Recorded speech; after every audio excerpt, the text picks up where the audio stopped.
قوم عاد یہ احقاف میں رہتی تھی اور یہ عمان اور حضرموت کے درمیان ایک بڑا ریگستان ہے جس میں یہ رہا کرتی تھی، اور ان کے مریث اعلیٰ کا نام عاد بن اوس بن ارم بن سام بن نوح ہے۔ پوری قوم کے لوگ انہیں مریث اعلیٰ عاد کے نام سے پکارا کرتے تھے۔ اللہ تبارک و تعالیٰ نے اپنے پیغمبر حضرت ہود علیہ السلام کو ان لوگوں کی ہدایت کے لیے بھیجا۔ یہ لوگ بت پرست، سرکش اور بد کردار اور بد اعمال قوم تھی۔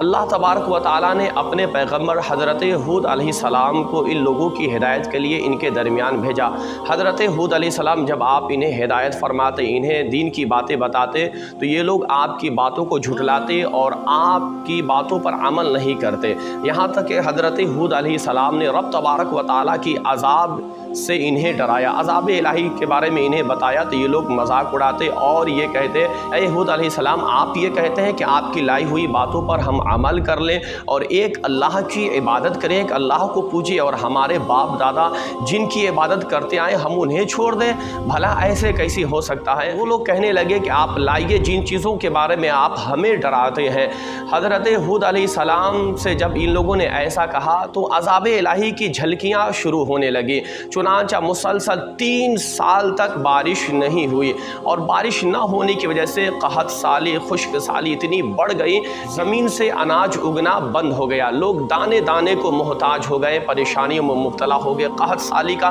دورہ شروع ہو گیا۔ اور اس وقت کا ایک عام رواج تھا کہ اگر لوگوں پر کوئی مصیبت آتی، کوئی پریشانیوں میں مبتلا ہوتے لوگ، تو یہ مکہ معظمہ جاتے اور کعبہ شریف میں جا کر کے یہ لوگ دعائیں کرتے۔ جب قحط سالی بڑھنے لگی، قوم کے چند حضرات مکہ مکرمہ کے جانب رواں ہوتے ہیں، اور اس جماعت میں ایک شخص مرثد بن سعد نامی ایک شخص بھی ہوتا ہے جو ایمان لا چکا تھا، لیکن اس نے اپنی قوم سے اپنی ایمان کو محفوظ کیا، اپنی ایمان کو چھپا کر رکھا تھا۔ جب یہ پوری جماعت مکہ مکرمہ پہنچتی ہے، پہنچنے کے بعد کعبہ شریف میں داخل ہو کر جب یہ دعائیں کرنا شروع کر دیتی ہے، مرثد بن سعد کا جذبہ ایمانی بیدار ہوتا ہے، اور آپ نے اپنے ایمان کو ظاہر کر دیا، اور آپ نے کہا، اے میری قوم کے لوگ، تم لاکھ رو رو کر کے دعائیں کرو، لاکھ گر گراؤ، اپنے آنکھوں سے آنسو کے قطرات بہاؤ، لیکن اس وقت تک رب تبارک و تعالیٰ تم پر کرم نہ فرمائے گا، تم پر بارشیں نازل نہ ہوگی جب تک کہ تم اپنے نبی حضرت ہود علیہ السلام کی باتوں پر عمل نہ کرو، ان پر ایمان نہ لے آؤ، اور ان تمام افعال سے اپنے آپ کو روک نہ لو، بت پرستی سے اپنے آپ کو جب تک تم الگ نہ کرو گے